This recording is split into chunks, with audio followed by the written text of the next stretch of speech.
Ustadz Nurkholis bin Kudian LCMTHI. Yang kami hormati narasumber kita pada seminar kali ini, Dr. Dasman Yahya Ma'ali MA. Yang kami hormati para dosen serta staf dan sivitas STD Hijau. Tidak lupa pula kita sapa para peserta dan pemirsa yang dirahmati oleh Allah yang telah hadir pada acara seminar kali ini di hari yang kedua. Alhamdulillah tanpa terasa, dan sekarang kita berada di sesi ketiga hari kedua pada acara Seminar Nasional Ilmu Hadis tahun 2022 dengan tema Revitalisasi Studi Hadis di Era Digital. Hadirin yang berbahagia, tidak lupa kita tersampaikan ucapan terima kasih kepada berbagai pihak yang mendukung acara kita, di antara sponsorship Bindau Tour and Travel, Samase, Al-Amwa, dan Mega Baja Indonesia.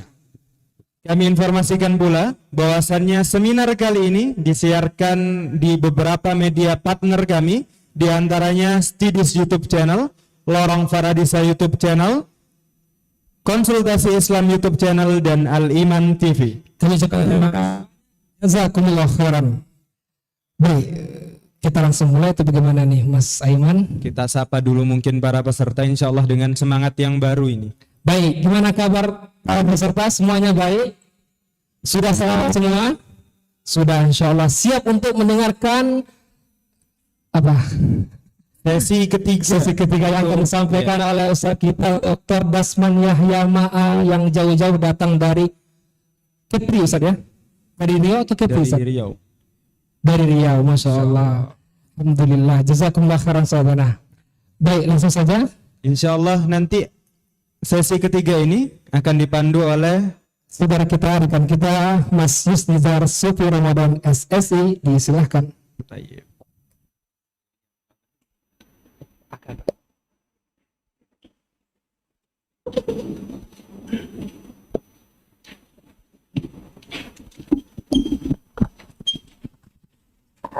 Bismillahirrahmanirrahim. Assalamualaikum warahmatullahi wabarakatuh. Alhamdulillah, wassalatu wassalamu ala rasulillah wa ala alihi wa sahbihi wa man wala. Akabar Ustaz? Masya Allah, baru tanya, barusan dari orang Riau langsung, apa kabar, bahasa Riaunya gimana gitu. Sehat Ustaz ya? Alhamdulillah, Masya Allah. Senang sekali hadir juga pemateri keempat kita. Masya Allah, sehat Ustaz ya? Nah, barakallahu fikum. Peserta juga sehat insya Allah dan siap untuk belajar bersama di sesi yang ketiga ya. Nah, di kesempatan pagi hari ini masih fresh tentunya para calon-calon penerus dakwah ini harus lebih semangat daripada Ustadz yang sekarang, karena sekali lagi jalan mereka lebih panjang Ustadz insya Allah, dan kemudahan dalam berdakwah juga jauh lebih banyak daripada mungkin yang dialami oleh asatidzah saat ini. Kita akan undang untuk bersama kita di sini Dr. Dasman Yahya Ma'ali LCMA. Fadhal Ustaz, bisa merapat bersama kami?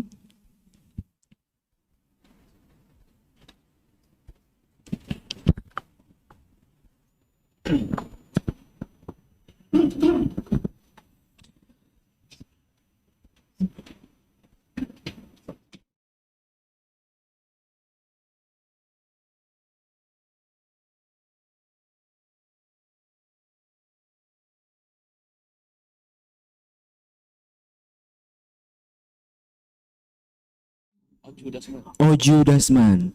Apa tuh Oju artinya? Mas. Usianya kayak sama Ustaz ya. Nah, Masya Allah. Oh, Mas panggil Oju. Di sini ada yang orang Riau juga nggak? Ada? Ada yang orang Riau juga nggak? Mana? Oh, banyak. Ustaz mungkin bisa sedikit menyapa dengan bahasa Riau Ustaz, untuk menunjukkan keaslian Anda sebagai orang Riau. Oh, pakai mikrofon Ustaz? Iya, ini tidak dengan ilmu kebatinan, tidak dengar suara antum. Baik. Sudah hidup Ustaz? Baik, bismillah. Assalamualaikum warahmatullah. Salam. Ini bahasa Riau-nya, bahasa umumnya atau bahasa lokal saya? Bahasa Oju. Bahasa Oju. Yang tidak menjawab berarti bukan asli Riau. Termasuk saya. Non uang ocu tunjuk tangan.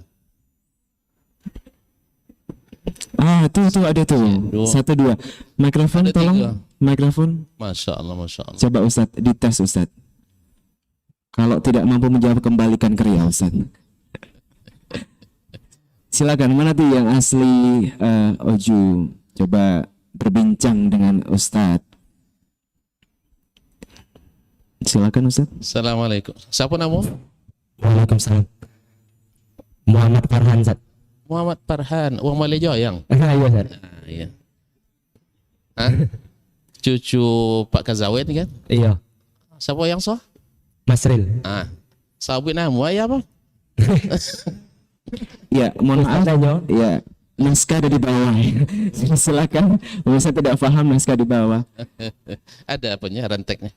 Ada, Ustadz, ada. Nggak mau tanya-tanya sesuatu ke Ustadz? Apa kabar Zat?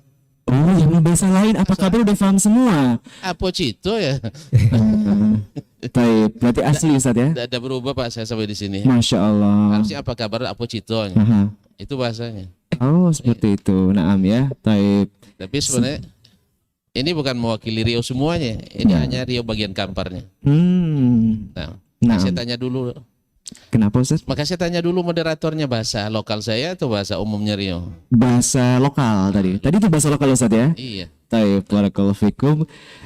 Kita kenalan dulu dengan beliau. Ustaz, terima kasih sudah meluangkan waktu hadir di Kota Jember di kesempatan pagi hari ini. Barakallahu fikum. Terima kasih juga karena sudah beri kesempatan datang. Nah, Masya Allah. Ya Alhamdulillah, Masya Allah. Kalau boleh tinggal di sini sekali. Boleh. Ada lowongan di STBI Ustaz? Ada. Iya aku. Nah, Oke. pulang siapkan tanda tangan kontrak Ustaz ya.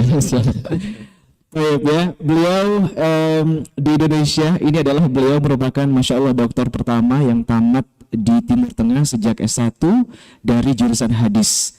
Sedangkan di level Asia Tenggara beliau adalah yang kedua, Masya Allah ya.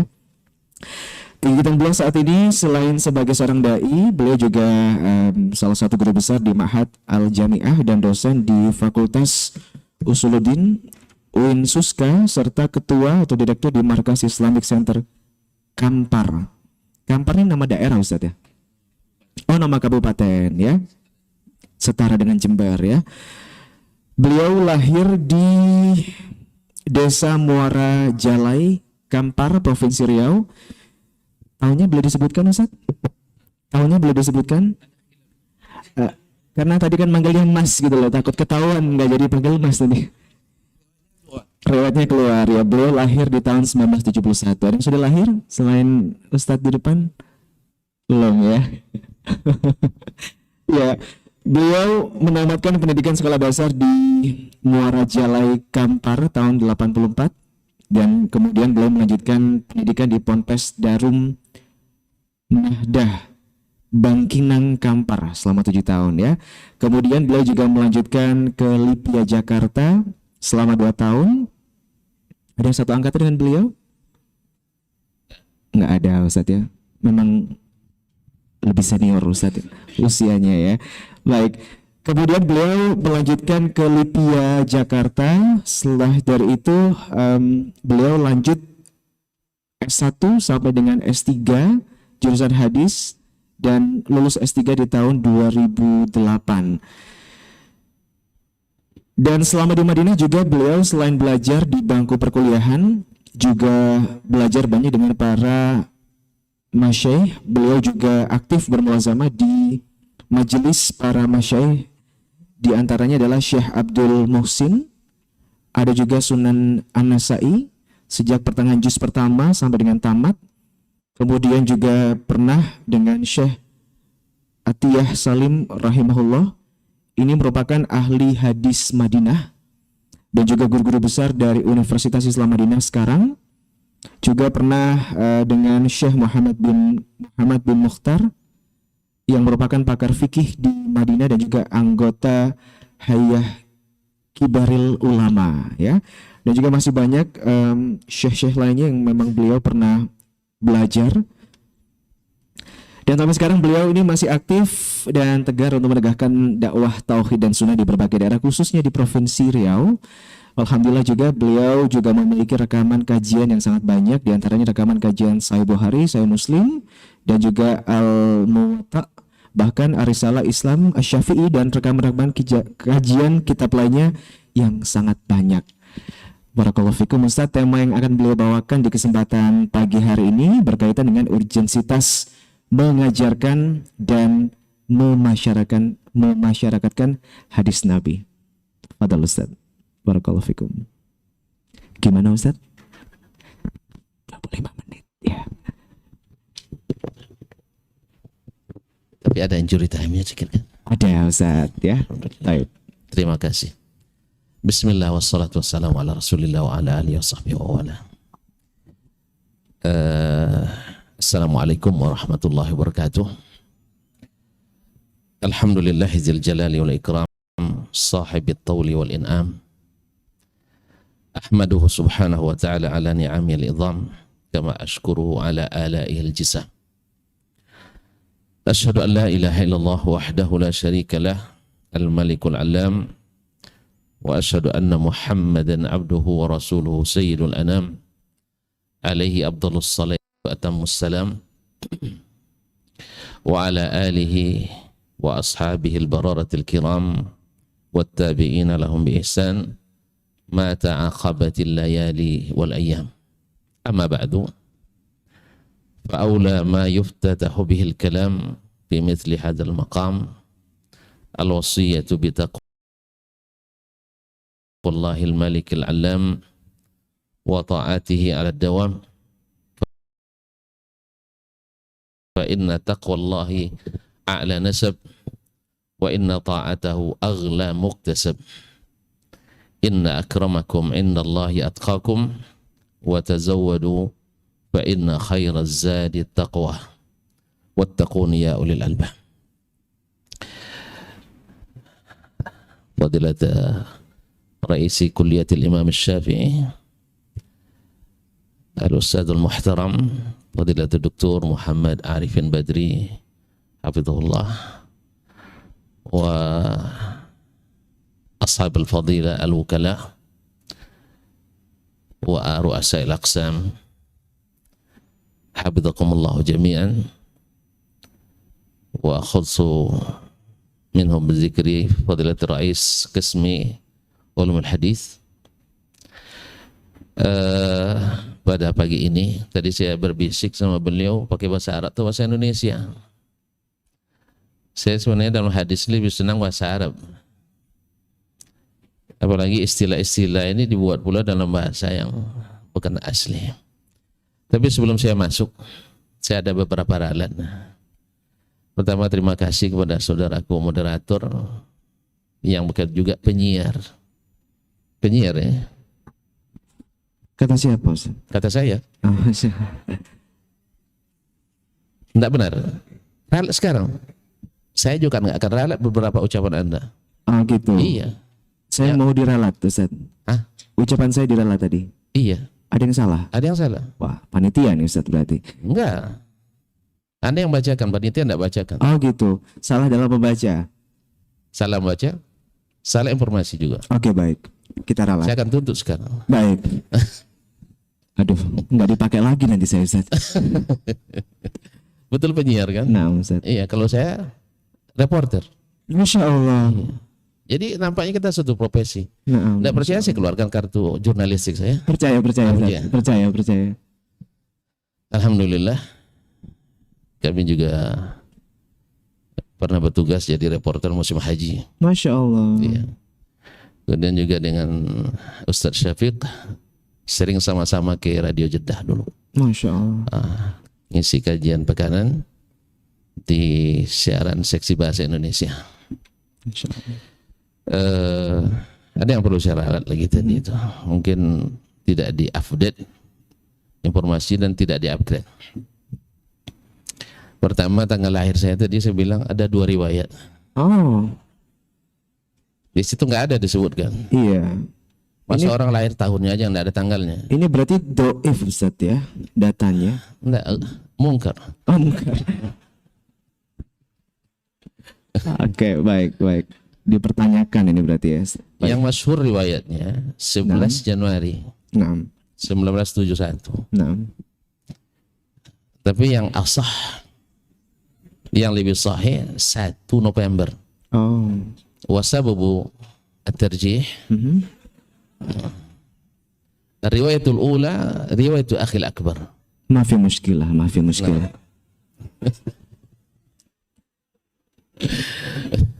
Riwayat kedua itu riwayat ibu saya. Oh. Wa sahibatul qissah muqaddama ala ghairiha. Naam. Makanya saya kelihatan lebih muda dari yang tertulis. Masya Allah. Ya kan? Kelihatan kau Ustaz. Iya betul. Naam. Yang kedua, pekerjaan-pekerjaan saya itu sebagian besar sudah berlalu. Nanti dikritisi orang. Karena kabarnya live tadi harus saya luruskan. Satu, saya tidak lagi Imam Besar Islamic Center Kabupaten Kampar. Mhm. Itu hanya dulu sekitar 4 tahun. Sekarang tidak lagi. Naam. Yang kedua, mantan. Tulis tambahnya mantan aja. Tidak ada pena, saya kasih pena. Nah, Baik. Ustaz. tinggal mantan itu. Kayaknya banyak mantan gitu nih. Mantan. Kedua, Direktur Ma'had Al-Jami'ah, Mhm. itu yang pertama sekali. Mhm. Ya, di saat belum ada, Masya Allah waktu itu benar ada yang mau jadi mudirnya. Berarti terpaksa memang dulu Ustaz ya? Karena kondisi. Dari sisi mana dulu? Saya tidak ada dipaksa-paksa. Oh. Tadi bilang nggak ada lagi. Pakai istikharah, pakai istisyarah. Ah, baik. Ini Iya. baru kali ini loh saya diserang sama narasumber. Keputusan sendiri. Nah. Nah, baik ya. Karena memang anggaran tahun pertama itu hanya 26 juta untuk 1 tahun. POK-nya. Jadi tidak ada yang berani pegang. Dan antum berani waktu itu. Saya berani. Masya Allah. Alhamdulillah. Semoga terpilih kembali. Ya, uang banyak aja berani, paling sedikit. Masya Allah. Taib. Banyak aja berani kita pegang, apalagi sedikit. Taib. Ustaz. Selama 5 tahun, habis masa tugas, Mhm. ganti yang lain. Jadi mantan juga. Revisi berarti Ustaz Masih ya. mantan juga. Nah. Nah. Ada lagi nama saya itu tidak lengkap. Oh iya. Ya, antum LC-nya ditinggal. Oh. Padahal LC itu paling mahal. Masya Allah. Anak saya menerjemahkan Dr. DR itu durian. Mhm. MA itu mangga. Kalau LC itu leci. Mana mahal leci daripada mangga? Iya. Buah-buahan jadinya Ustaz Iya. ya. LC itu produk luar negeri. Nah. Kalau durian di mana-mana ada. Hmm. Mangga di mana-mana ada, tapi LC hanya di luar negeri. Masya Allah. Tolong ditambahkan. Nah, ya kajian kita bersama dengan Dr. Dasman Yahya Ma'ali LCMA. Tidak salah, LCMA. Oh LC. Kalau LCMA, Oh gitu.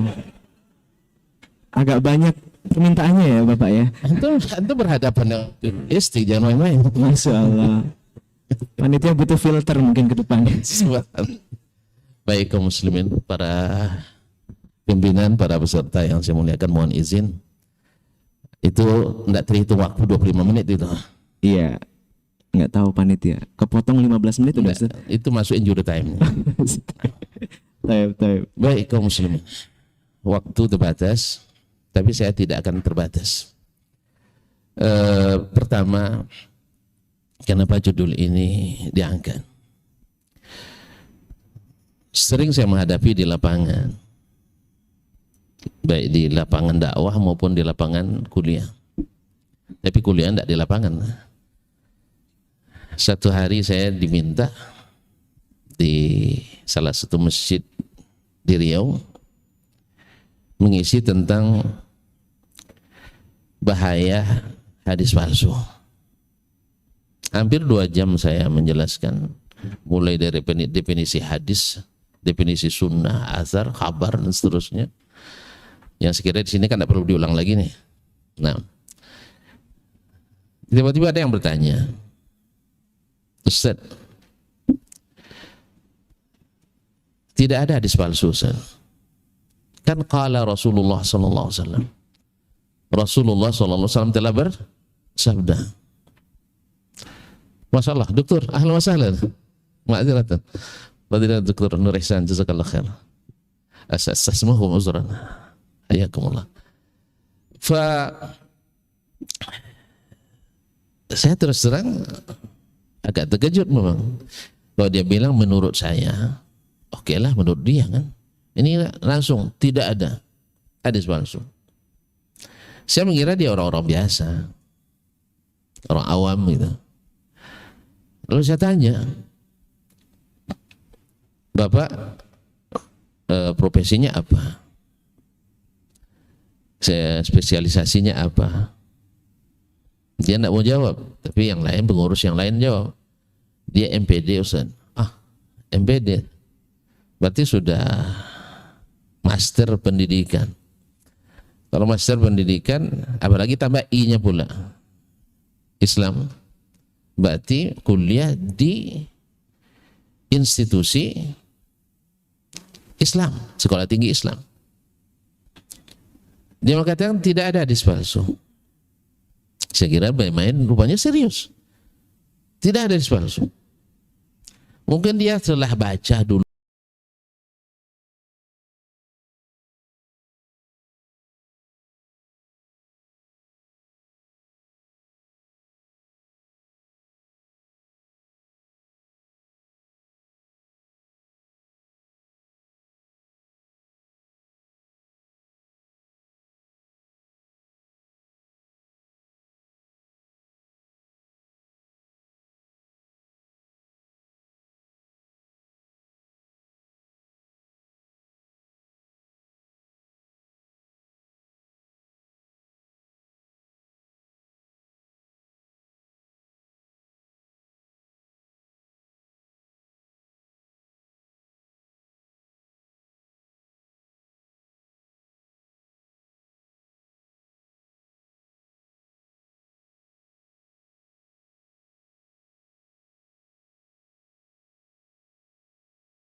Belum pernah ada seperti dikatakan oleh Ibnu Katsir dalam Ikhtisar Ulumul Hadis.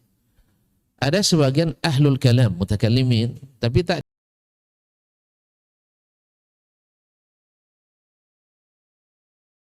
disebutkan. Sampai sekarang saya belum ketemu ustaznya.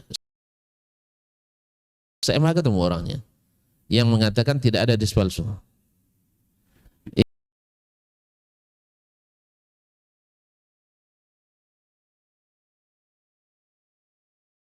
Ya, saya cari-cari tidak ada yang bisa menentukan siapa nama. Tapi Ibnu Katsir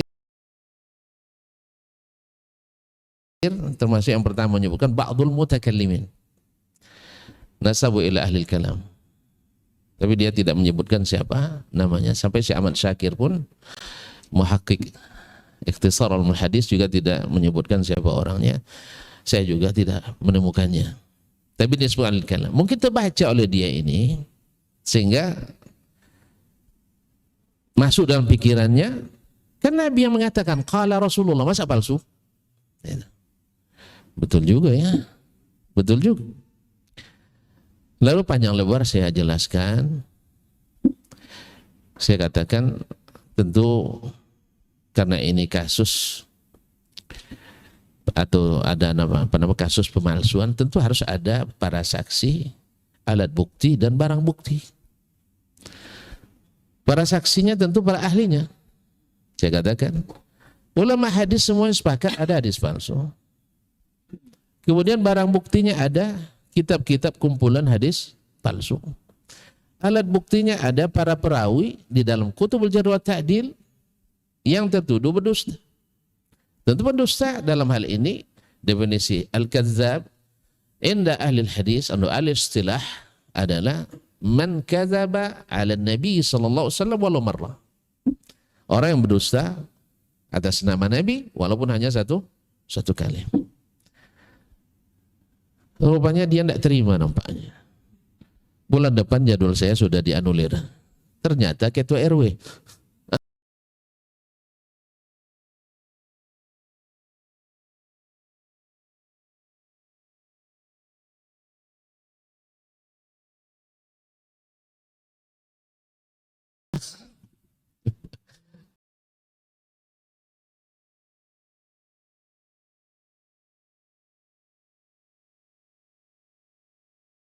Ya, ketua RW rupanya.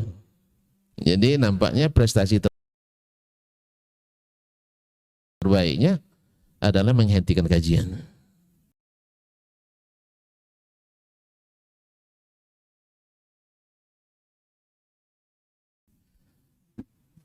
Dia kan tidak bilang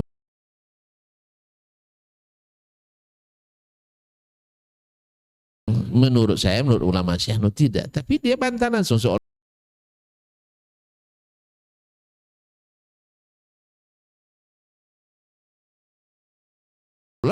2 jam itu makanya sih sebenarnya keterangan lebih panjang. Ini saya ringkas ini.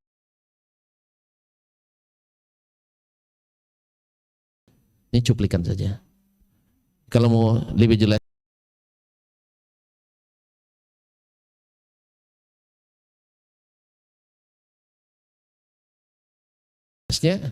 datang ke Riau. Nah,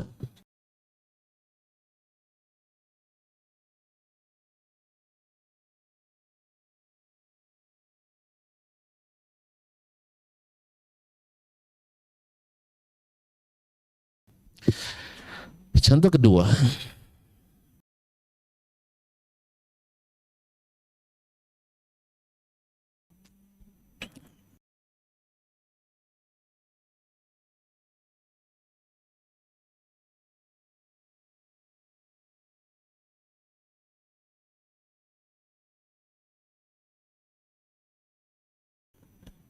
di kelas sering kita berhadapan dengan mahasiswa S1, S2, bahkan S3.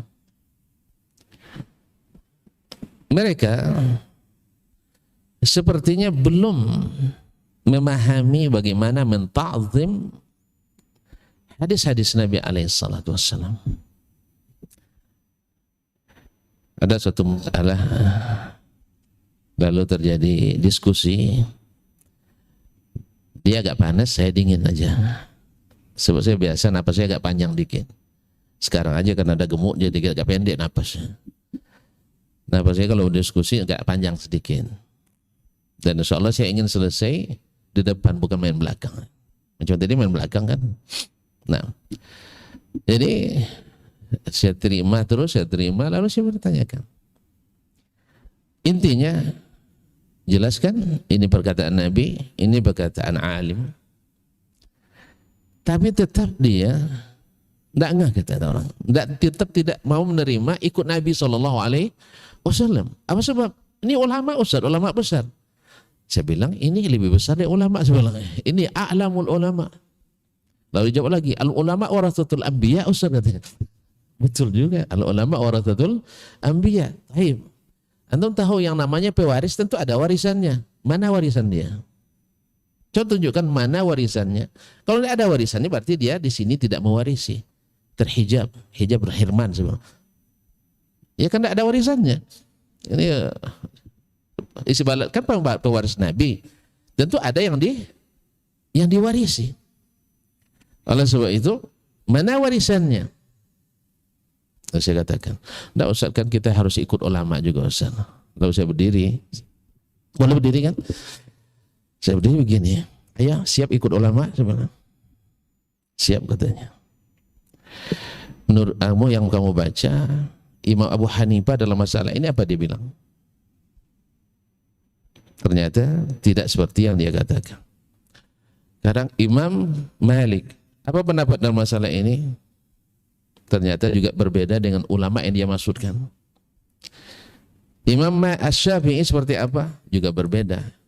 Imam Ahmad juga berbeda dengan ulama yang dia maksudkan. Nah sekarang antum ikut ulama yang mana? Ulama yang ada warisannya atau ulama yang tidak pada bagian warisannya di sini? Masih pikir-pikir. Kalau gitu antum kalau masih pikir-pikir orang peragu bilang. Tuh nah, orang yang masih pikir-pikir, orang yakin tuh orang ragu. Hah? Coba kita contohkan sekarang. Ustaz mau nikah lagi? Mikir pun tak berani, ada. Kita tanya saudara kita. Oh sana pertanyaannya. Enggak ada hadiahnya dah. Ada hadiah. Enggak pertanyaan itu gitu. Buat ana. Iya. Boleh, Ustaz? Pertanyaan yang sama. Masih Oke. mikir. Masih mikir. Ini karena live, Ustaz. Iya. Kalau nggak live mungkin nggak mikir. Oh. Oh iya saya lupa. Untung enggak ke saya ditanyakan. Ya, Alhamdulillah. Alhamdulillah. Antum kurang apa sebenarnya? Tanya lagi saya. Nah saya juga Istrinya ikut nggak, Ustaz? Hah? Istrinya ikut ini. semuanya ada. Spionnya banyak di sini. Masya Allah. Iya. Spionnya banyak di sini. Nah. Baik. Kalau antum masih pikir-pikir berarti tidak yakin. Baik. Masih banyak contoh-contoh, bahkan saya menyebutnya fenomena. Bukan lagi kasus nih. Fenomena kita dihadapkan pada kenyataan. Mereka belajar hadis, ilmu hadis, tetapi tidak menghayati hadis dan ilmu hadis.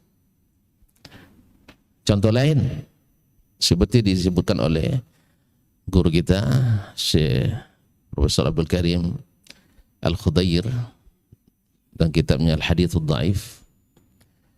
Dan di antara alasan mereka yang mengatakan jangan disamakan hadis dhaif dengan hadis palsu. Benar, tidak sama. Hadis dhaif ada kemungkinan dikuatkan, tapi hadis palsu tidak bisa diangkat lagi. Betul itu. Tapi dalam pengamalan hadis dhaif diamalkan atau tidak?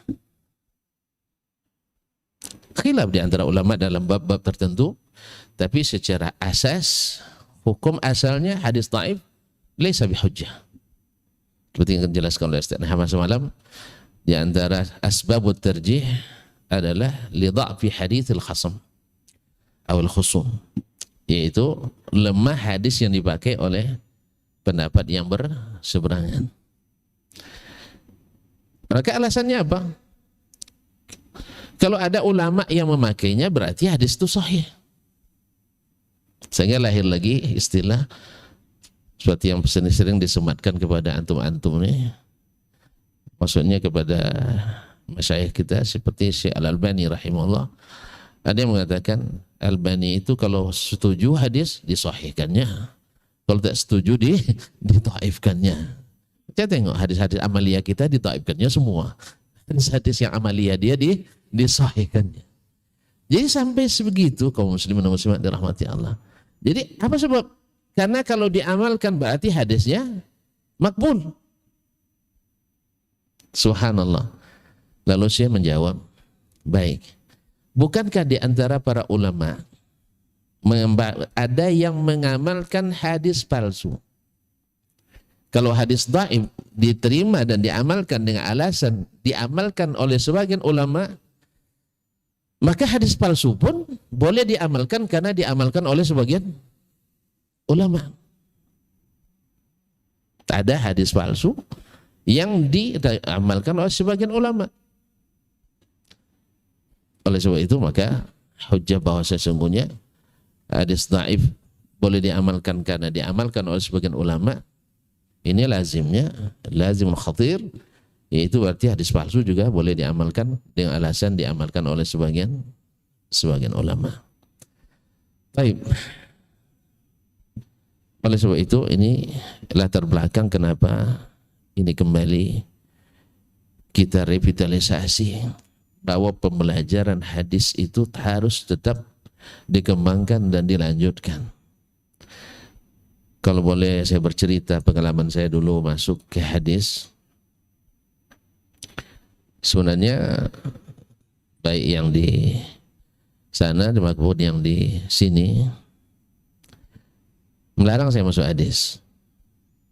Apa sebuah alasannya sama Ustaz Ayat. Karena masuk hadis itu sulit dapat kerjaan. Berarti kalau tidak ada kerjaan, tidak ada PT. Nah, sulit dapat kerja. Lalu saya jawab waktu itu, saya bukan cari kerja, cari ilmu. Kalau cari kerja, apa kerja banyak? Yang kedua, saya tengok orang tak sekolah pun banyak kerjanya.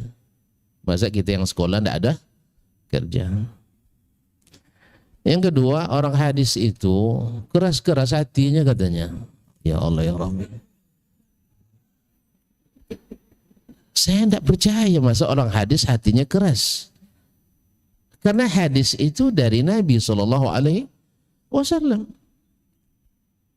Dan Allah yang katakan, فَبِمَا رَحْمَةٍ مِّنَ اللَّهِ لِنْتَ لَهُمْ. Tidak mungkin.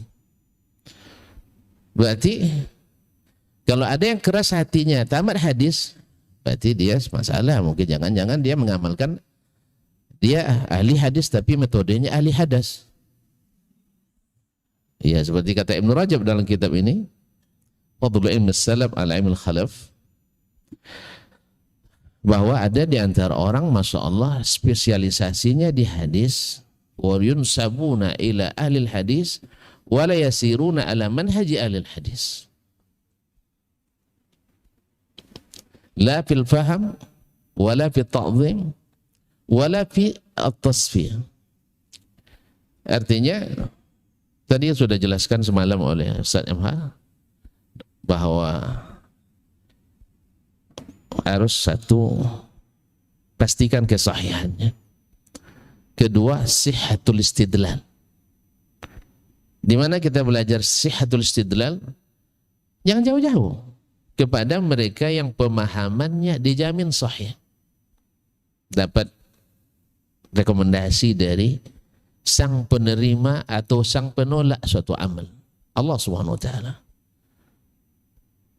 Jadi kemana kita nak belajar? Ke mereka. Oh, mereka enggak ahli usul fikih, Ustaz. Betul juga Ustaz ya. Kan enggak ada usulul fiqh, enggak ada at-ta'rif bi usulul fiqh, enggak ada. Al-fiqhu lughatan wal fiqhu istilahan, enggak ada. Ma huwal istinbat wal istidlal, enggak ada istilah itu di zaman itu. Lalu saya katakan kepada kawan-kawan saya di kuliah, antum tahu enggak? Ini ilmu kita hari ini kebanyakan ilmu alat. Usul fikih ilmu alat. Nahwu saraf ilmu alat. Apa lagi? Usul tafsir ilmu alat, qawaid tarjih ilmu alat, ilmu rijal ilmu alat, al-jarh wa ta'dil ilmu alat. Kenapa keluar alat? Kenapa alat diperlukan? Nah, Ustaz, yang jawab kasih hadiah Ustaz. Kalau tidak ada hadiah sini saya kasih hadiah. Nah, silakan. Sebentar, mikrofon panitia.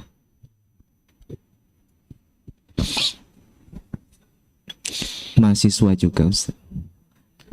Mahasiswa S3. S3. Nah, saya coba analogikan dengan pisau sebagai alat. Nah, pisau itu ada karena ada objek yang membutuhkan pisau itu. Macam-macam, bisa benda keras, bisa benda lunak atau yang semisalnya. Ada objek. Sehingga alat itu diadakan karena akan difungsikan untuk sebuah objek. Kira-kira. Antum terlalu normatif bahasanya. To the point saja lah. Lah iya itu tadi. Kita bahasa kampung aja, jangan bahasa tinggi-tinggi sekali. Ini bahasa akademis ini. Baik. Seterima ada objek. Kasih aja, kalau hadiah itu mudah, kasih aja lah. Nah. Keluar nahwu saraf. Antum tahu enggak latar belakangnya? Hah? Latar belakangnya bahasa Arab mulai rusak. Yang pertama keluarkan ilmu dhabt. Ilmu dhabt yaitu baris, titik. Orang Arab dulu tanpa baris, tanpa titik enggak salah bacanya. Kita hari ini dapat baris, dapat titik. Apa? Harakat. Maaf. Bahasa Nusantara. Harakat. Kalau titik tahu? Alhamdulillah. Namanya aja banyak titik, mbak titik. Banyak mbak titik di sini kita ya. Tapi kalau baris nggak tahu ya. Padahal sering baris berbaris. Harakat. Jadi orang baru keluar ilmu ini ketika kemampuan sudah tidak seperti orang dulu lagi. Demikian juga seorang memahami. Dulu dia Al-Quran hadis langsung paham. Sekarang Al-Quran hadis belum juga paham. Sehingga keluar lagi ilmu-ilmu baru seperti yang disebutkan semalam, ilmu ushul fiqh, qawaidul fiqh, dan qawaid tarjih, nasikh mansukh dan sebagainya. Ya sebenarnya kita lebih banyak pelajari alat daripada mencari ilmunya. Makanya ilmu orang dulu karena langsung ke ilmunya banyak. Kalau kita muter-muter dulu di alatnya. Ya dah dapat alat, dah dapat pula objeknya. Alat tak punya tapi langganannya nggak ada. Apa sebab? Habis menghafal nahu, habis menghafal sharaf, akhirnya bahasa Arab tidak pandai. Ya tak? Jadi kita di pondok dulu, datang orang Arab ke pondok, guru kita nengok aja dia mencatat salah. Berapa harakat yang salah? Itu banyak salah harakatnya tadi itu katanya. Harusnya dhammah tapi dibuat sukun katanya. Ya kan orang Arab kan Pak sakin taslam. Sakin taslam. Terus kita bilang sama Buya kita, kenapa nak Buya perbaiki tadi? Tidak pandai saya cara menyampaikannya. Karena dia tidak pandai bahasa Arab. Akhirnya alat juga tidak digunakan. Sama. Dalam ilmu usul fiqh, banyak juga ahli di usul fikih, tapi karena tidak pernah digunakan untuk mengaji fikih, akhirnya sering juga salah pasang. Kadang-kadang kaidah ma la yatimmul wujubu illa bihi falaysa biwajib. Bercampur dengan ma la yatimul wajibu illa bihi fahuwa wajib. Sehingga dengan demikian ada yang mengatakan orang Islam harus kaya semua. Apa sebab? Zakat wajib. Ma la yatimul wajibu illa bihi fahuwa wajib. Akhirnya awak yang miskin-miskinnya dosa semua. Nah, padahal di situ yang melakukan kaidah ma la yatimul wujubu illa bihi falaysa biwajib dan seterusnya. Oleh itu ikhwani billah, di sini terasa kembali bahwa menghidupkan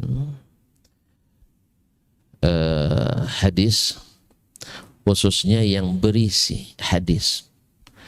Kami ketika review kurikulum saya tawarkan kita hendak membentuk para ahli metodologi hadis, para pemikir hadis, atau orang yang berilmu hadis.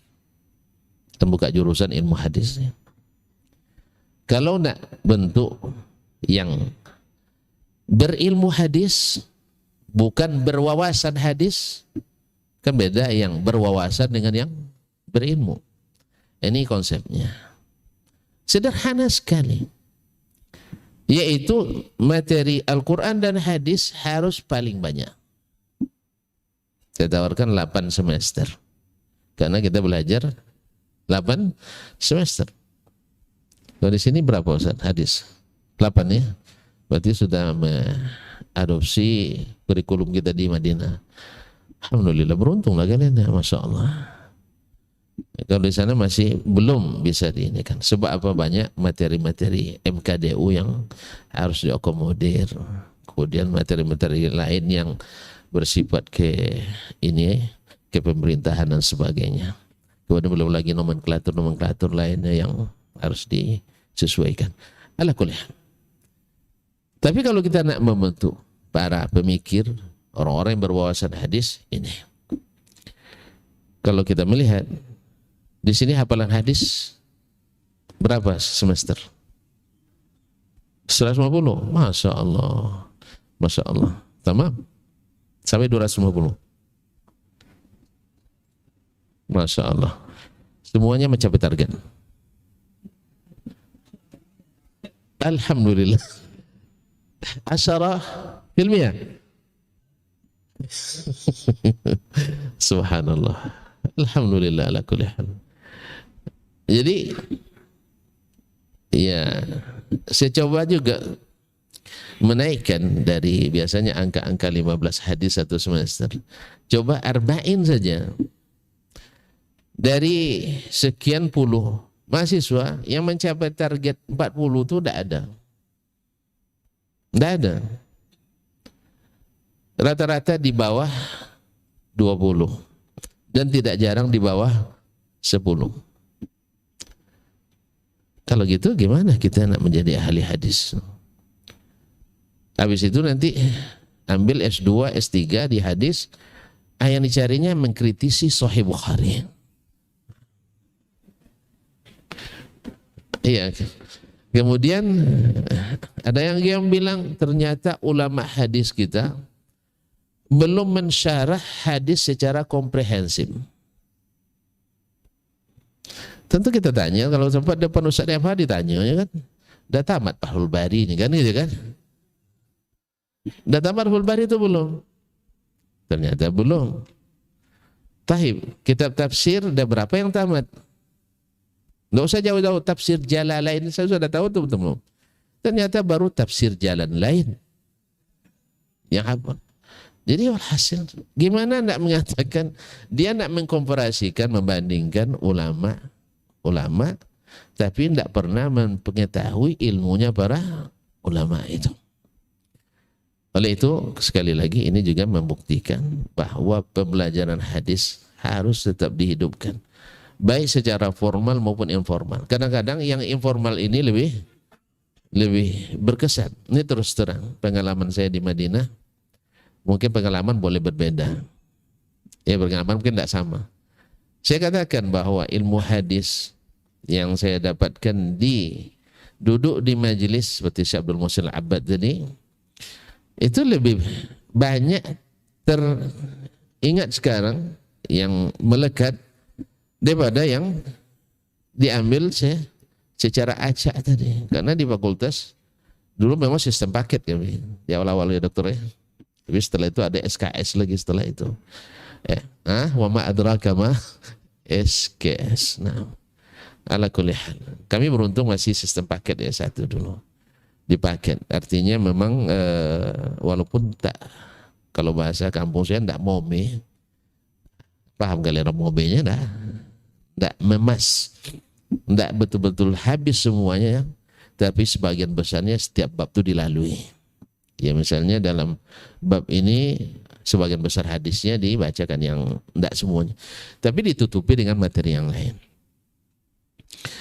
Oleh itu ikhwani fillah, para peserta secara khusus, saya tidak akan mendefinisikan hadis lagi karena semuanya sudah matang itu.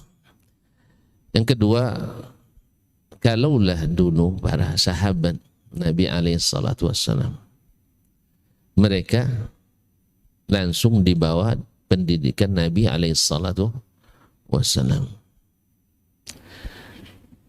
tidak satu pun mereka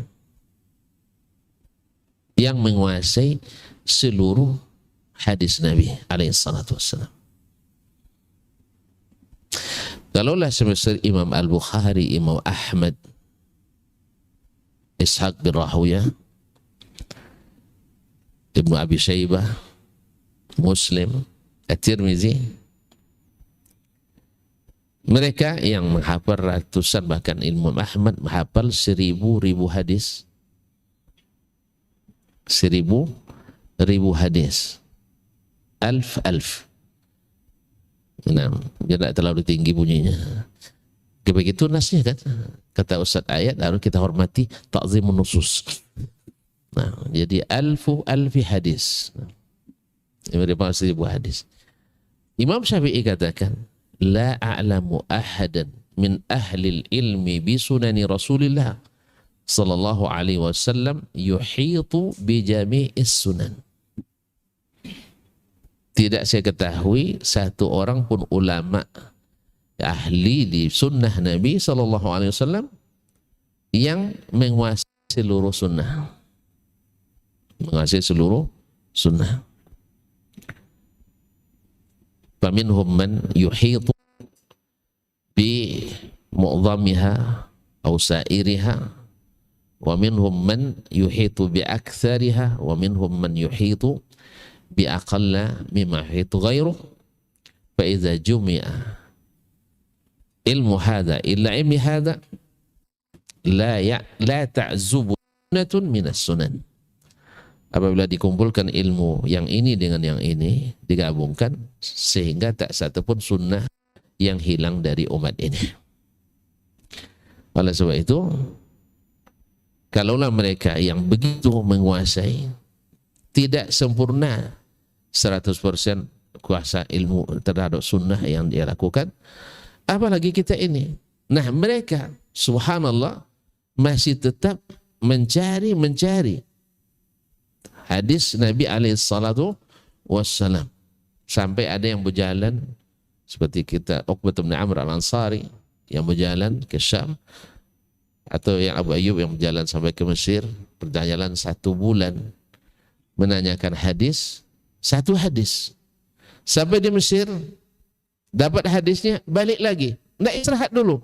Saya datang bukan untuk istirahat, saya datang bukan untuk istirahat. Kalau kita insyaallah datang ke Jember, ditanya pertama sekali di mana view yang bagus untuk berselfie ini. Jadi kalau penelitian kita kan itu sehari selfie, sehari kunjungan pejabat, sehari oleh-oleh, habis itu ada laporan fisik. Mereka enggak sempat duduk dulu istirahat, enggak, saya bukan datang untuk istirahat. Nah itu mereka. Bagaimana dengan kita hari ini yang pengetahuan kita yang sangat minim terhadap ini. Juga punya alarm. Yang saya percaya alarm saya bukan situ. Ala kulli hal. Waktu berlalu. Tapi masih banyak itu. Masih banyak, aman. Saya akan selesai, aman. Demikian juga dengan para ulama-ulama tabi'in. Mereka, ya kita ketahui, terus mencari para sahabat. Kalau mereka bertemu dengan para sahabat, yang dicarinya apa coba? Misalnya Yahya bin Ya'mur dan Humaid bin Abdurrahman, ketika mereka sedang berada di musim haji, barangkali kita bisa bertemu dengan sahabat Nabi. Apa yang mereka cari? Nak bertawasul, nak cium tangan, tabarruk. Dan mereka ingin bertanya tentang bagaimana Rasulullah Sallallahu Alaihi Wasallam. Ini yang dicarinya dari sahabat. Kalau ada syekh datang, yang kita cari apa? Ngalap berkah. Jadi karena ilmu itu kaum muslimin adalah yang paling berharga, sebab tidak ada orang yang berilmu yang bisa dijatuhkan oleh siapapun. Kalau orang yang punya kekayaan bisa dijatuhkan, orang yang punya jabatan bisa dijatuhkan, tapi kalau orang berilmu tak bisa dijatuhkan. Yang apalagi ilmu tentang sunnah Nabi Sallallahu Alaihi Wasallam, karena akan tetap terjamin. Yang namanya sunnah itu akan tetap terjamin sampai hari kiamat. La tazalu ta'ifatum min ummati qa'imin al haqq la yadurruhum man khadalahum. Diriwayatkan dengan banyak riwayat. Syekh Hafiz Al-Hakami mengumpulkan riwayat-riwayat ini dalam satu kitab, Al-Hadits Al-Waridah fi Ta'ifatul Mansurah wal Hadits Al-Waridah fil Jama'ah wal Hadits Al-Waridah fil Hadits atau fil Firqati An-Najiyah. Ma'asyiral ikhwah wal akhwat yang rahmati Allah Subhanahu wa taala. Jadi mereka yang dicari dari sahabat adalah hadis-hadis Nabi alaihi salatu wassalam. Apa sebab? Karena hadis Nabi itulah warisannya. Dan warisan itulah yang membuat mereka tinggi, membuat mereka selamat, membuat mereka bahagia. Seolah-olah mendapatkan Nabi langsung. Nah, ini yang harus dihidupkan dalam pengajaran-pengajaran hadis kita. Bukan hanya sekedar Nabi bersabda, hanya sekedar memuaskan intelektualitas kita, tapi juga harus mengisi spiritualitas dan moralitas kita. Sehingga dengan demikian, apa yang dikatakan oleh para sahabat atau seperti yang dikatakan oleh Imam Muslim, sahih dari Samurah bin Jundub radhiyallahu anhu, kunna nata'allamul iman qabla an nata'allamal Qur'an. Mereka betul-betul beriman kepada Allah dan Rasul, sehingga ketika mereka belajar Quran bertambah beriman. Inilah yang makna ta'zim yang disebutkan oleh Dr. semalam, itu ta'zim. Apa sebab? Tidak mungkin saya memikirkan lagi apa yang disuruh oleh Nabi, apa yang diperintah oleh Nabi, apa yang diberitakan oleh Nabi SAW.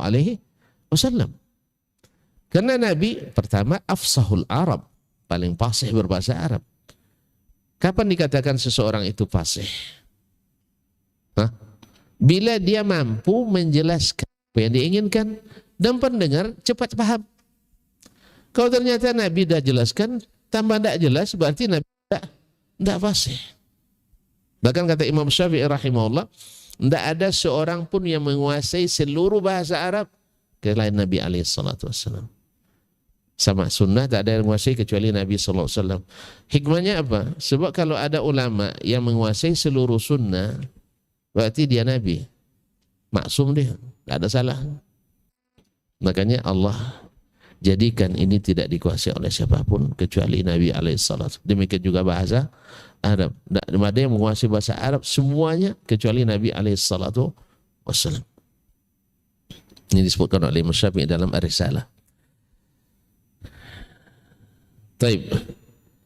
Kemudian ini disambung oleh ulama-ulama setelahnya. Mereka tabi'in juga mencari para tabi'in. Dan lihat, mereka paling banyak belajar dari cara gurunya daripada bicara gurunya. Banyak bicara, mereka lebih banyak belajar dari cara gurunya daripada bicara gurunya. Artinya dari adabnya daripada hadyunya. Sebagaimana dulu generasi pertama belajar dari Nabi SAW daripada cara Nabi dan bukan dari kebanyakan dari bicara Nabi SAW. Oleh itu ikhwani kaum muslimin dan muslimat dirahmati Allah SWT, dan yang selanjutnya kita memang butuh kepada hadis Nabi SAW, khususnya di zaman ini, di mana di zaman lemahnya ittiba kepada Nabi SAW,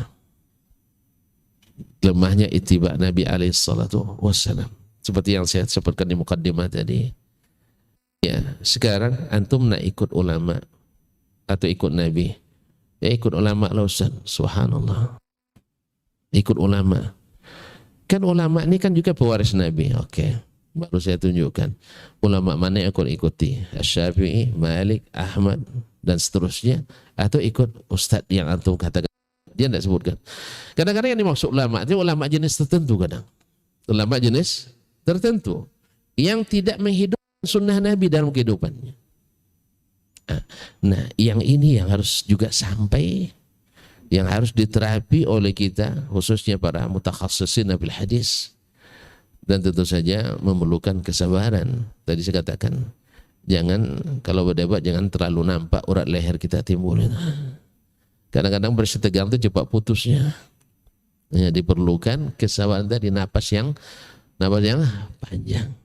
Kadang-kadang harus mengeliling dulu. Ya, mengeliling dulu.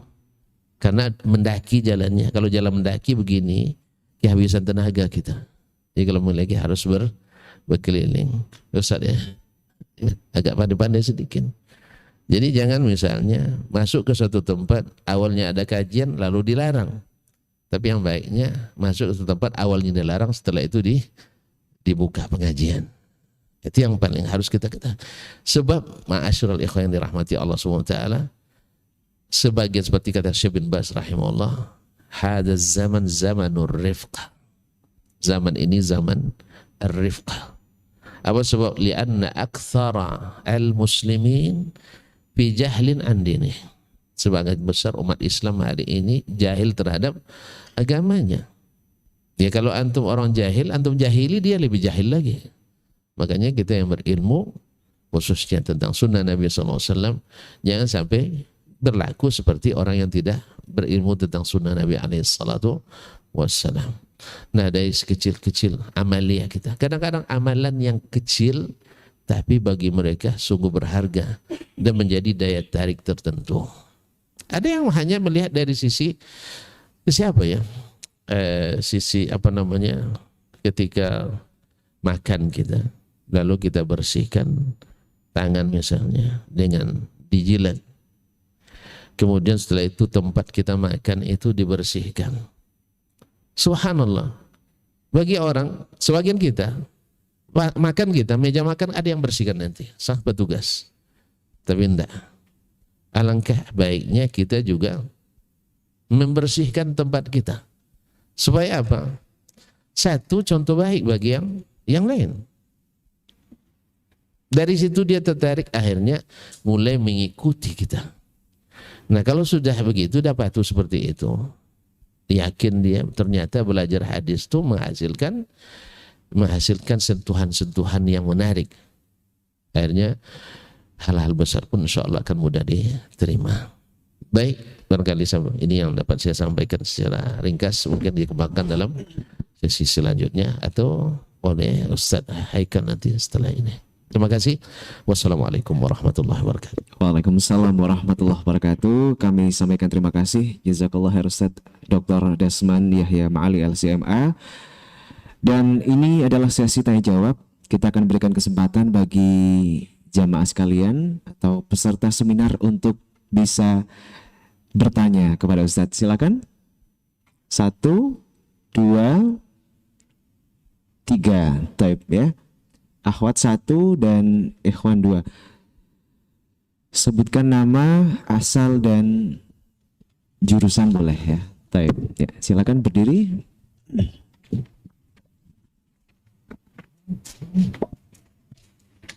Bismillahirrahmanirrahim. Assalamualaikum Ustaz. Assalamualaikum warahmatullahi wabarakatuh. Perkenalkan, nama Ana Bayu Rizky Fahrizain dari Prodi Hukum Keluarga Islam semester 3. Asal dari Bangko. Mungkin ini ada beberapa pertanyaan Ustaz. 3 mungkin. 2 saja. 2 saja. 2. 6. Yang pertama Ustaz, berkaitan dengan kisah yang telah antum ceritakan tadi Ustaz. Bagaimana sikap kita jika sekiranya kita mungkin sebagai pengurus masjid yang mendapati mungkin ada sebagian para akademisi berkaitan dengan ulum hadis yang itu berasal dari sebagian institusi Islam yang notabene mungkin tidak atau kurang berkompeten dalam masalah ilmu hadis, kemudian mereka diberikan kesempatan untuk mengisi kajian dan menebarkan syubhat-syubhat. Ini yang pertama Ustaz, bagaimana sikap kita. Kemudian yang kedua, berkaitan dengan ucapan yang antum ucapkan tadi bahwa orang berilmu itu tidak bisa dijatuhkan oleh siapapun. Apakah di sana ada istisna, pengecualian seperti halnya mungkin bisa dijatuhkan lagi dengan orang berilmu? Demikian Ustaz. Jazakallahu khairan.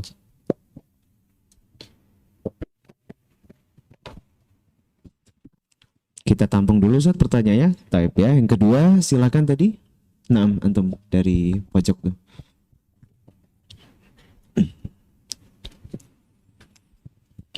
Yang asatizah tanyanya via saat makan bareng aja Ustaz. Type. Bismillah. Assalamualaikum Ustaz. Nama Muhammad Adam Subrata Sibuan, asal dari Medan, Sumatera Utara. Prodi ilmu hadis. Yang ingin Ana tanyakan adalah, kita tahu bahwasanya banyak dai-dai ataupun ustadz-ustadz yang mengajar para masyarakat, baik itu di masjid ataupun itu ketika mengisi kajian-kajian yang berada di selain masjid gitu. Ketika para dai-dai ini menyampaikan sebuah dalil baik itu dari Al-Quran maupun hadis-hadis Nabi Shallallahu Alaihi Wasallam, mereka tidak mengucapkan lafaz asli dari hadis tersebut, langsung mengatakan yang artinya, padahal mereka mengetahui bahwasanya hadis ataupun lafaz itu yang aslinya, tapi tidak mengatakan bahasa Arabnya itu, namun mengatakan bahasa Indonesianya langsung, yang menggunakan alasan bahwasanya ingin mempercepat waktu atau mereka bisa paham semuanya gitu, Ustaz. Jadi bagaimana sikap kita dan apa pendapat antum tentang pertanyaan Ana ini? Mungkin hanya ini yang Ana pertanyakan. Assalamualaikum. Baik, pertanyaan yang ketiga dari Ahwat, silakan ya. Nah, ya.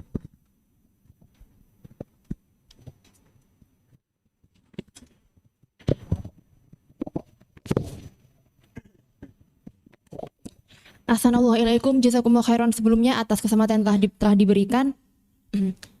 Ana izin menanyakan, tadi Ustadz menyebutkan bahwasannya salah satu sebab kemunculan ilmu alat adalah karena pemahaman dan kemampuan penuntut ilmu zaman sekarang berbeda dengan zaman dulu.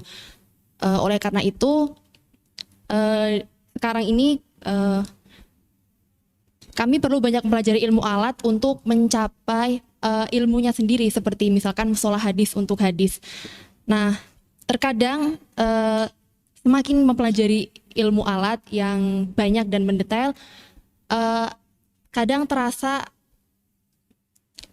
kita semakin tidak percaya diri dengan kemampuan kita sendiri. Kita merasa bahwa ilmu yang kita miliki itu masih sedikit, sehingga semakin tidak berani untuk mengajarkan atau menyampaikan ke masyarakat atau orang-orang sekitar. Pertanyaan saya, mungkin dari Ustadz bisa memberikan nasihat atau tips bagaimana supaya kami sebagai penuntut ilmu pemula ini bisa tetap berkiprah di masyarakat, menyampaikan apa yang telah kita ketahui, namun dengan cara yang tetap benar. Kurang lebih begitu. Jazakumullah khairan. Baik Ustadz, ada 3 pertanyaan, 3 orang penanya. Baik, Fadal Ustadz. Fikum, Pak. Terima kasih. Pertama saudaraku Rizky, bagaimana kita menyikapi sebagian yang katakanlah pakar tadi ya, pakar di bidang ilmu-ilmu tertentu, baik di hadis, di fikih dan sebagainya, yang suka menebarkan syubhat. Pertama saya tanggapi, yang nama syubhat itu pasti punya dalil. So tidak berdalil tidak jadi syubhatnya, karena dia minal ishtibah, iltibas bainal haqqi wal batil. Dan syubhat hukum asalnya dijauhi sampai terang bagi kita mana di antara keduanya yang kuat. Karena Nabi katakan innal halala harama bayin wa bainahuma umurun mushtabihah. Faman ittaqa syubhat faqad istabra'a li dinihi wa irdihi. Selamat agamanya, selamat kehormatannya dengan menjauhi syubhat. Tahu bahwa itu syubhat, kan masalahnya antum tahu tidak dia syubhat atau tidak. Kalau antum tahu dia syubhat berarti antum di atas dia levelnya. Kan berarti sudah menilai bahwa dia syubhat, berarti antum sudah punya ilmu. Bersyukurlah pada Allah karena kita sudah punya ilmu. Tapi kalau belum tahu itu syubhat, berarti belum punya ilmu kita. Jalannya juga jauhi yang namanya syubhat. Syubhat itu memang harus ditinggalkan sampai kita mengetahui mana di antaranya yang jelas, yang benar. Ya la ya'lamuhunna katsirun minan nas. Tapi ada yang tahu, ada yang tidak. Makanya Imam Syafi'i juga mengatakan bahwa ada di antara hadis yang zahirnya ta'arud wa ikhtilaf, indal ahli ilmi biha bayyinatun wadihah. Menurut sebagian ulama jelas, tapi bagi sebagian mukhtalifah. Jadi kontradiktif. Nah, kalau tidak jelas berarti tidak syubhat lagi. Oleh sebab itu bagaimana menyikapinya? Ya kalau antum tahu itu syubhat, tinggalkan. Kalau seandainya antum tahu bahwa dai itu ahli syubhat, ya tinggalkan. Karena memang yang namanya syubhat itu sangat berbahaya memang. Hati kita ini lemah. Nah, dan lagi pun tidak ada paksaan antum harus belajar dengan ini terus, kan tidak ada paksaan. Antum belajar kemanapun silakan. Tentu yang kita ingin yang namanya yang bersih daripada asyawaib. Terus kemudian orang berilmu itu tak ada yang bisa menjatuhkan. Maksudnya bukan saling menjatuhkan, tidak. Salah paham. Artinya orang berilmu itu tidak ada mantan ulama, kan tidak ada. Semua mereka akan tetap diangkat Allah SWT, walaupun di mata umat, di mata masyarakat mungkin direndahkan. Seperti para Nabi SAW. Nabi kita SAW di Makkah sampai di Taif direndahkan orang.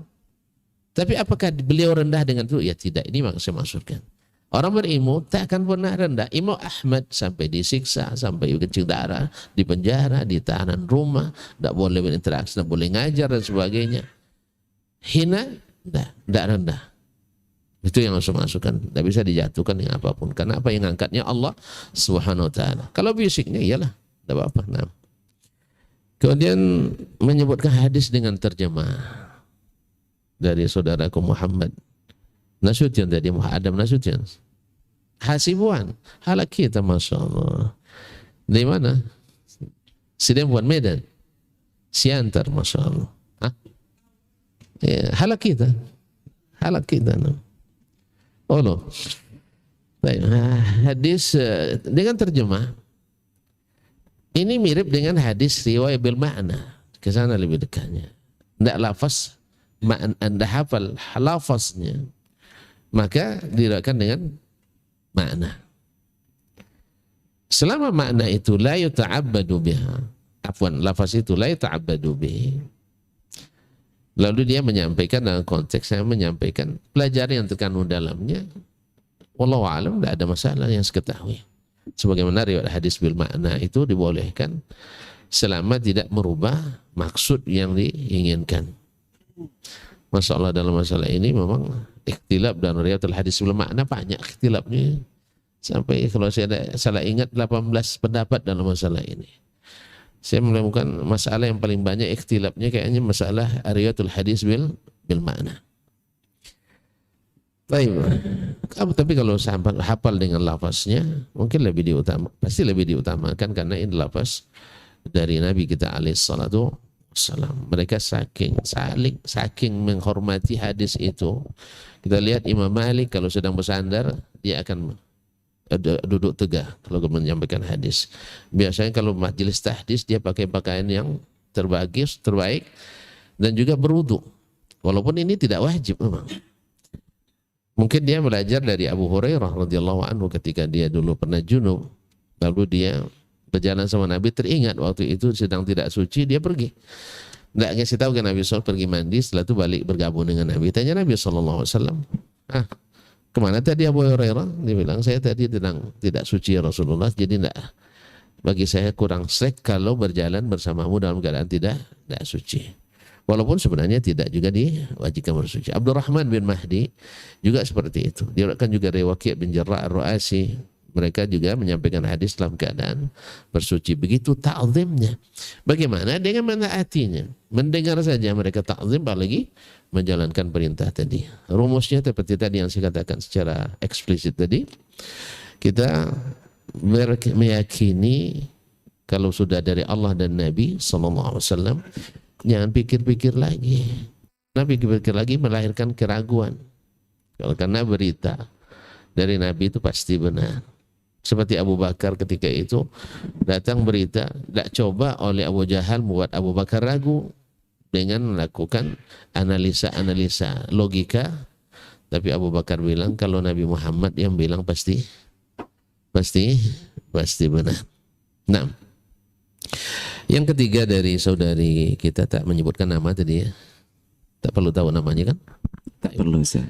Kemunculan ilmu alat itu memang tidak bisa dipungkiri memang karena semakin lemah kita dalam berilmu. Karena ibarat kalau boleh saya mengilustrasikannya seperti mesin. Antum beli motor baru, enggak pernah keluar alatnya kan? Motor baru, enggak pernah punya motor baru. Enggak pernah. Enggak kan? Sering. Iya, kalau masih baru enggak rusak, enggak keluar alat. Kapan keluar alat? Ketika rusak. Udah mulai nanyakan alat. Semuanya ilmu itu datang, ilmu alat maksud saya, memang untuk memagar dari kerusakan. Dulu di zaman Nabi, hadis, tidak ada yang berdusta seperti kata Anas, laisa minna man yakzib. Tidak ada kami yang pandai berdusta. Tapi di saat hari ini, ketika saya pernah kuliah, saya tanya, contoh dosa kecil, saya bilang, dusta katanya. Ya, ada yang menjawab, contoh dosa kecil, dusta. Berarti dusta itu sudah jadi dosa kecil. Orang jahiliyah dulu dusta. Kalau jadi pejabat, jadi pemimpin, dusta. Kalau sekarang, kalau sekarang nampaknya harus pandai kamuflase. Oh enggak jadi gitu. Oleh sebab itu maka saya enggak mau jadi pemimpin sekarang. Ya sekarang, besok enggak tahu. Ya sekarang. Jadi kaum muslimin dan muslimat dirahmati Allah SWT. Jadi mereka tidak ada yang pandai berdusta, maka tidak ada ilmu jarh wa ta'dil. Sah? Tidak ada ilmu jarh wa ta'dil. Kemudian hafalan mereka, masya Allah, sekali dengar langsung hafal. Kalau kita 1000 kali dengar langsung lupa. Makanya kita perlu gadget ini. Perlu gadget ini. Oleh itu memang ilmu alat itu. Nah tadi katanya semakin belajar ilmu alat semakin tidak pede kita menyampaikan ilmu. Kalau gitu tinggal karena alatnya ambil ilmunya. Iya, ilmunya sekarang baca Quran, baca hadis. Kita tidak punya alat, ya, karena rusaknya bahasa kita, rusaknya pemahaman kita. Apalagi kita datang dari berbagai latar belakang, berbagai latar belakang yang mungkin sudah membawa suatu hukum musbaq. Satu keputusan keyakinan tertentu sebelumnya. Datang ayat Al-Quran, datang hadis Nabi, tidak serta-merta bisa diterima.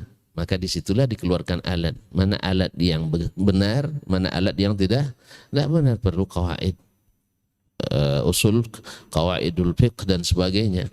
Nah kalau semakin tidak pede menyampaikan ilmu itu bukan hanya dengan seminar, bukan hanya dengan dialog, bukan hanya dengan ceramah, bukan dengan kajian. Kita bersikap islami secara Islam syar'i itu sudah dakwah luar biasa.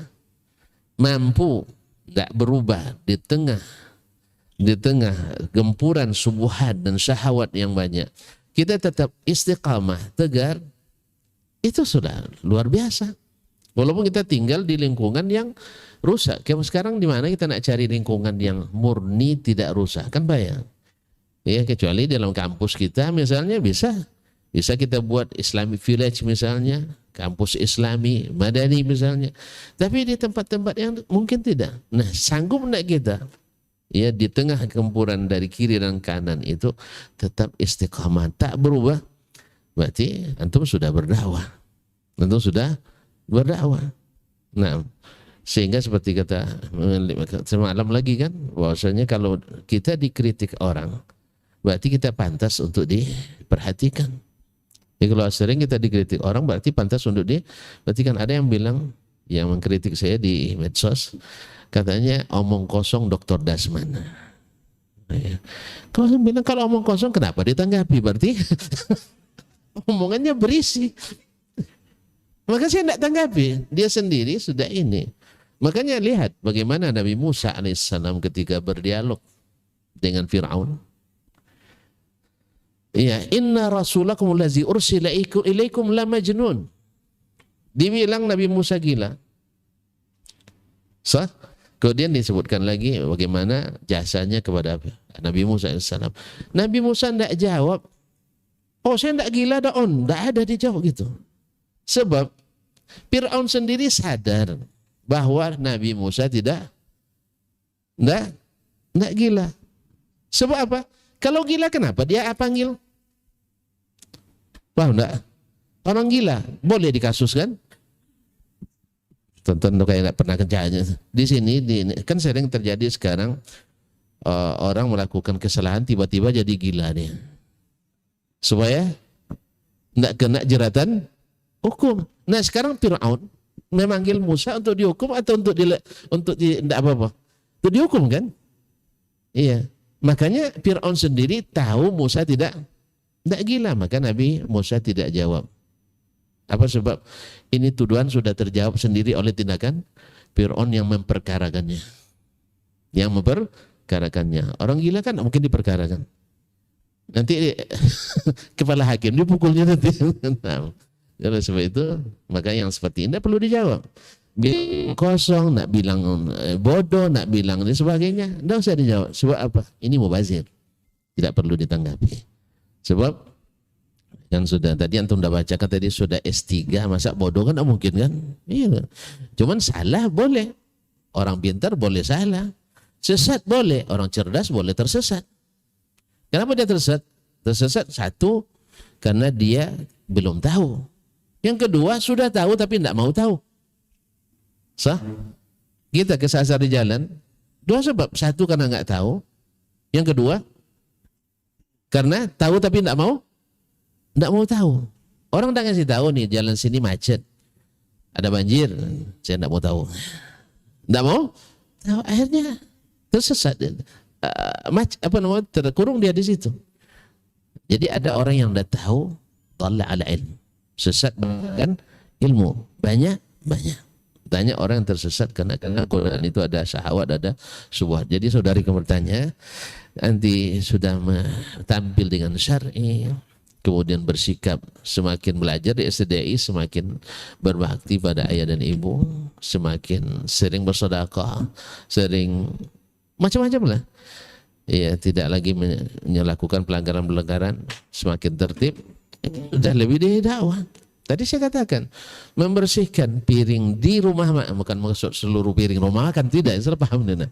Piring kita selesai makan, kita susun, kita tidak ada yang yang jatuh-jatuh itu kita lap dan sebagainya. Itu sudah dakwah tanpa antum bicarakan, tanpa antum bincang-bincang. Antum lewat misalnya di suatu pekuburan sambil berjalan dengan orang tidak tahu kan, dia bilang assalamualaikum ahlad diyar. Ada doanya Ustaz. Bertanya dia, itu dakwah juga. Sah?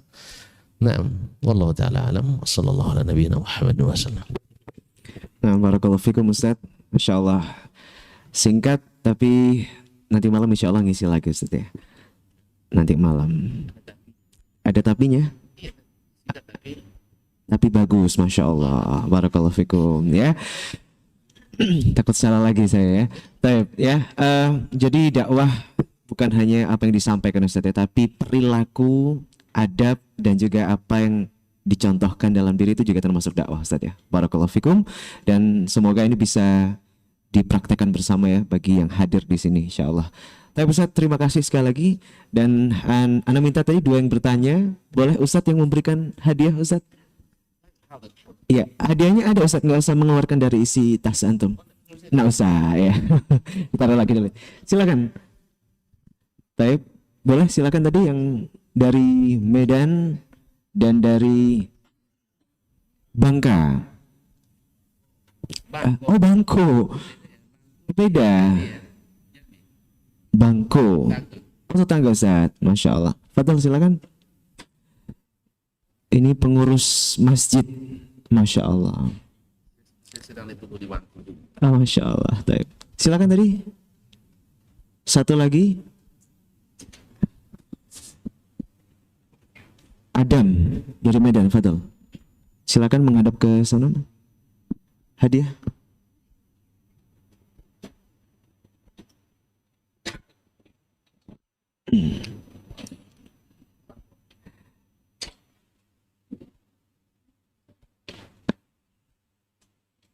Hadiahnya agak sedikit ringan Ustaz. Nah, ringan kali Ustaz, tapi ada isinya. Masya Allah.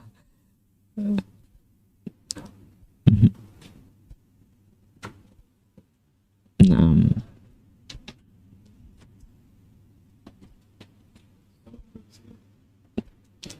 Masya Allah.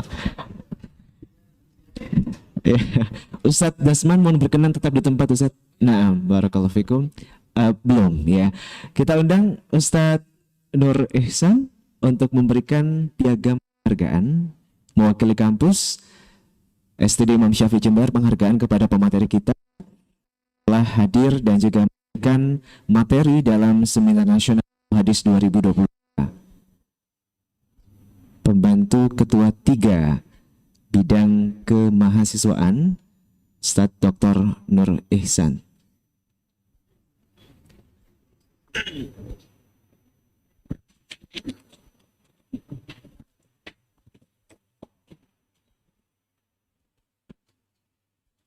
Diambil lagi.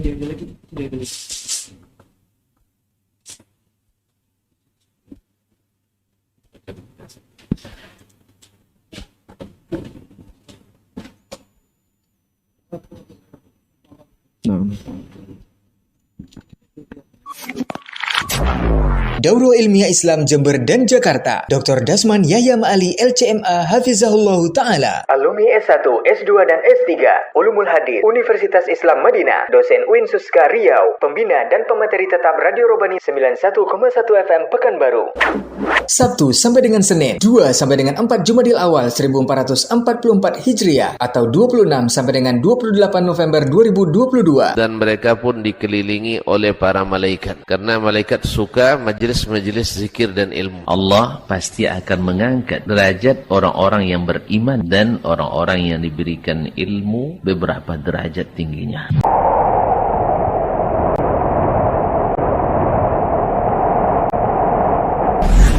Sabtu 2 Jumadil Awal 1444 Hijriah atau 26 November 2022 Ba'da Maghrib sampai dengan selesai. Masjid Ar-Rahmah STDI Imam Syafi'i Jember, Jalan MH Tamrin, Gang Kopodang nomor 5, Geladak Pakem, Jember. Studi Hadis Orientalis, syubhat dan jawabannya.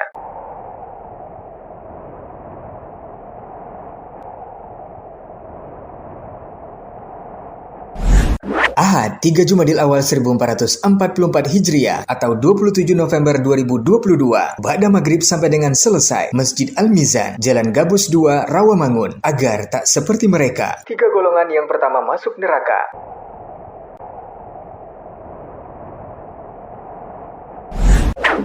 Senin 3 Jumadil Awal 1444 Hijriah atau 28 November 2022 Ba'da subuh sampai dengan selesai. Masjid Salman Al-Farisi, Jalan Haji T, Komplek Bulog Blok A23, Kelurahan Kayu Putih, Kecamatan Pulau Gadung, Jakarta Timur. Begini saja bisa begitu. Jam 10 waktu Indonesia Barat sampai dengan selesai. Kita ingin seperti mereka. Masjid Salman Al-Farisi, Jalan Haji T, Komplek Bulog Blok A23, Kelurahan Kayu Putih, Kecamatan Pulau Gadung, Jakarta Timur. Kajian ini insya Allah disiarkan di semua media sosial. Konsultasi Islam, Fokus, STDI Imam Syafi'i, Saudi TV, KM TV, Hak TV, Suska Mengaji, Bangkinang Mengaji, Kampar Mengaji, Aira TV, Datariau.com, dan Radio Robani 91,1 FM. Terbuka untuk umum, untuk kaum muslimin yang hadir. Mari simak sepenuh hati.